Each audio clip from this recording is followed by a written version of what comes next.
Hello YouTube, welcome back to Kind Heart Homestead. My name is Ben and I'm up here on our off-grid property in the mountains of Virginia.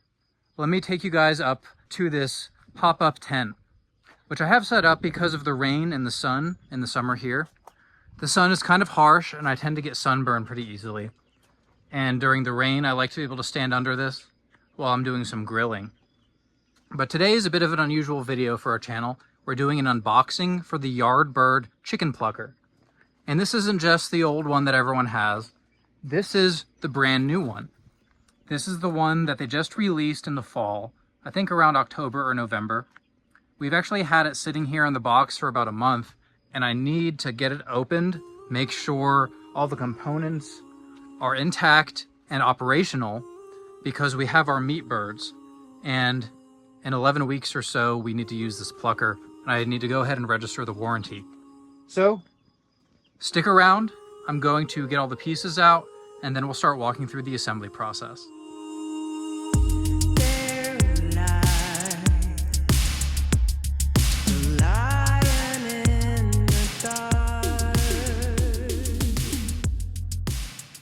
All right, as you can see, after unboxing this, it came in 7 components.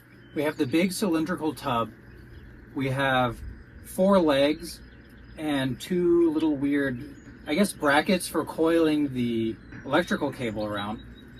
And then there's these 2 pamphlets as well. One of them is the parts list and one of them is the operator's manual. But before I get too far into this, there's a bit more unwrapping I need to do. Even though this has been unboxed, it looks like this whole cylinder comes apart. There's these little brackets with carabiners. I don't know if you can see this from there, but these little cheap like keychain carabiners, they're keeping this lock cinched tight. Now I can pop it off, and there's a little S-hook that keeps it hooked onto the drum. So let me take the rest of these off and see what's inside, because based on what I can see here, based on the picture on the box, there's some components that are missing. I bet they're all inside here.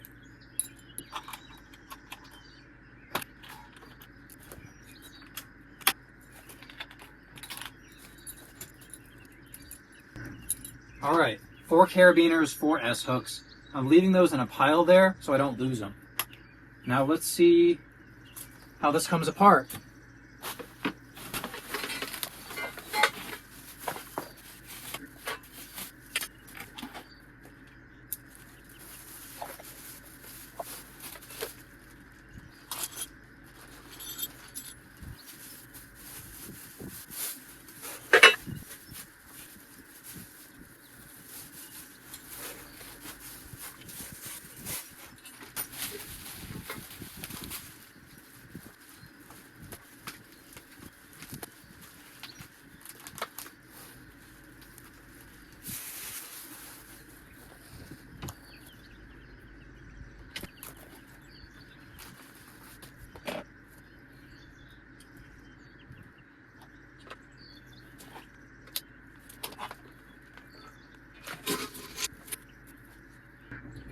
Okay, first impressions.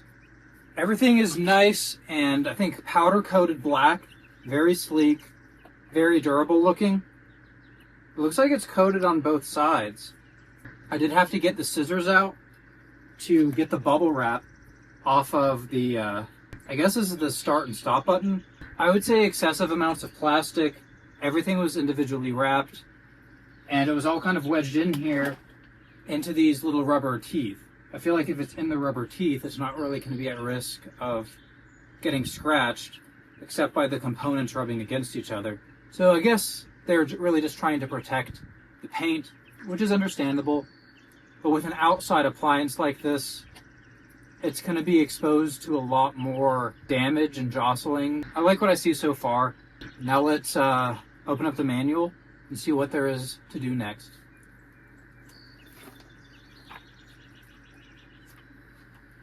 As you can see, I have the framing and the wheels assembled. This includes the power button, mount plate, the all the little hooks and brackets for wrapping stuff and hanging things. Unfortunately, my camera malfunctioned, and you didn't get to see the time lapse of me assembling this. But I can tell you this was very easy for me to put together. I don't know about you personally, but I followed the pictures and didn't read a single word of text in the manual. I could probably assemble this just by looking at the picture on the box, but the manual actually shows some like cutaway views of things out here going in there, kind of like a Lego manual would have. So the next thing to do is put the bottom platform of the drum onto the motor adapter right here. That is basically just a disc covered with those plucking fingers. So that's going to go right here using a screw.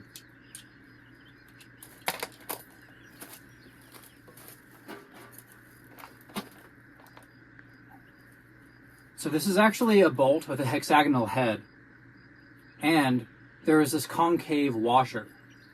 I think I need to double check the picture to make sure I know which way the washer goes. So it's kind of like a suction cup. If you can picture a suction cup plopping right down onto this, like a plunger, that cup is facing down. So when you tighten this bolt, it kind of really grabs this material. Got to use my pliers because I don't have the metric wrench. According to the manual, this bolt uses an 8mm wrench, but there's some other nuts and bolts in this assembly that requires 12mm as well.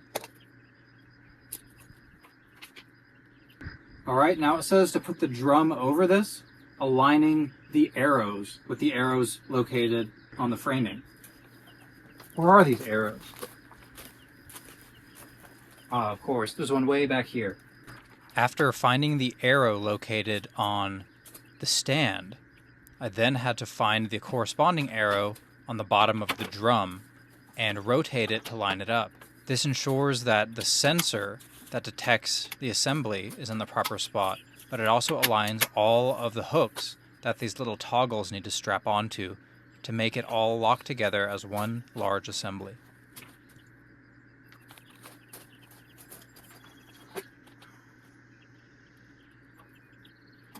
Alright, it came with this Y splitter, so you can thread that right here on the edge, and that way it'll divert water into the plucking machine to help wash out the feathers and assist in the plucking. And then the other one, I assume, just goes to your hose, so you can hose off your equipment at the same time. We actually need one of these, so I might just take this, but that's very thoughtful of them to include, because not everyone has multiple spigots around. And what we might end up doing is putting the splitter on our spigot and run one hose to this and another hose to just hose things off. It all depends on how close we're going to be to our spigot. Obviously, if you are going to be far away from your house, you need to use all of your hoses to get out here, then yeah, this will go here. And then you could actually put your spray nozzle right on the side of this, and you can like lock it on and like shoot. But we have two hoses, so we'll just have to figure this out in a couple months when we actually go to pluck. This thing is awesome. It's so sturdy, but we don't need these little S hooks anymore. Those are just for packaging. These carabiners can be used to come back and lock the cylinder onto the base plate. And those are just going to rattle around.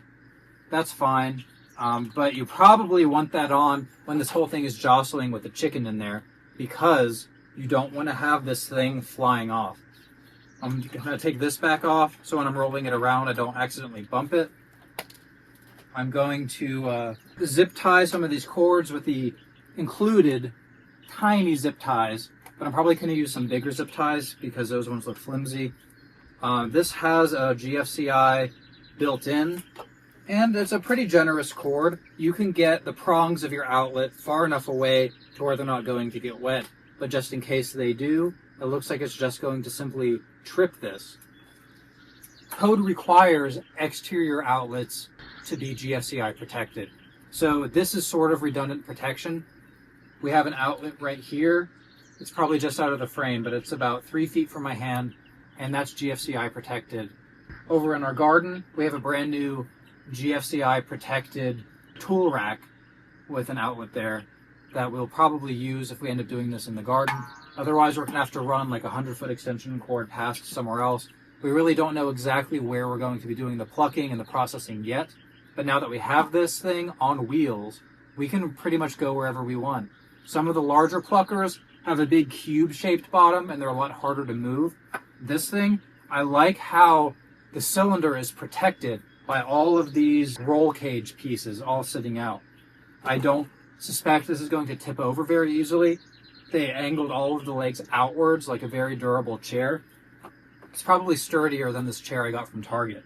The points of contact with the ground go out so far, it's going to create a sturdy base for this thing. You know, I should go ahead and plug this in and give it a test run before I call this done. So give me 1 second. Okay, it's plugged in.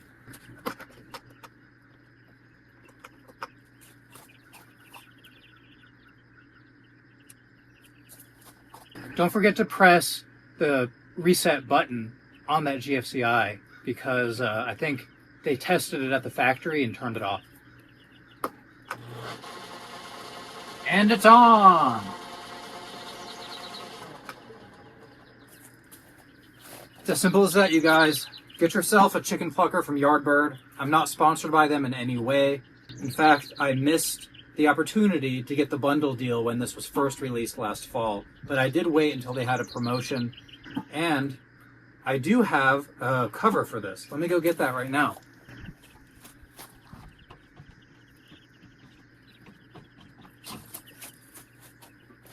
Alright, this wasn't planned, but since this is the same brand, Yardbird, and it's for this particular model, why not throw this into the video as well?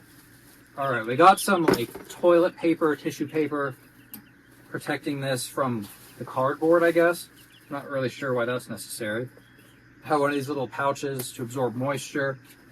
This is just a tiny, lightweight cover. Has some buckles on it. I suspect that's because this only protects the drum. Let me see here. Yep. It's a drum protector. Has some adjustable straps. And there we go. I don't know how this is going to hold up to UV rays or weather. It does have a little vent here to allow the drum to dry. But as a plucker, I'm sure that this has to be rated for wet conditions. Obviously, you're running water through it and you're hosing it off, but you have to sanitize your equipment when you're dealing with raw poultry. Everyone knows that.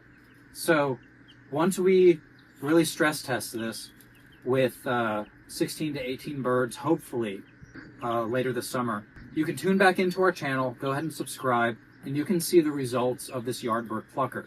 Leave any questions you have in the comments about the build quality. I'm happy to take this drum back off, record any videos you want, and let you know exactly what kind of things this thing can hold up to. Although I cannot answer questions about actual plucking yet, because our chickens are right here out of frame. They're tiny chicks. We just got them a week ago.